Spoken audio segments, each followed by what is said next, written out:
Hi అండి. ఈరోజు cut work స్టైల్లో ఒక డ్రెస్ స్టిచ్ చేయించామండి. ఇలా ఫ్రంట్ అంతా ఇలా వస్తుంది, బ్యాక్ ఏమో ఇలా వస్తుంది. చూసారు అంతా మిర్రర్ వర్క్ అంతా చాలా నీట్గా ఉందండి. అలాగే ఫ్రంట్ ఒకటి ఇలా వేయించాము, ఇలా ఉంది వర్క్. మేము ఓన్లీ స్టిచ్చింగ్ చేయించామండి, వర్క్ ఆల్రెడీ ఉంది. ఇలా వర్క్ హ్యాండ్స్కి 10 ఇంచెస్ అలా పెట్టాము ఈ స్టైల్లో. అలాగే మార్నింగ్ చూపించాను కదండి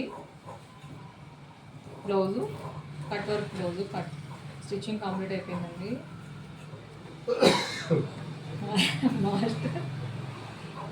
ఓకే, అలాగే గ్రామర్, అలాగే మగ్గం వర్క్ కూడా చేయించామండి. వీడియో తీయడం కుదరలేదు, నేను తీద్దాం అనేసరికి రిప్లేసాడు. ఫ్రంట్ అంతా ఇలా నక్కిచ్చానండి. అంటే ఈ చున్నీలో ఇలా కాంబినేషన్స్ తీసుకున్నాను. మెయిన్ దీనికి హైలైట్ అనేది పింక్ చేశాను.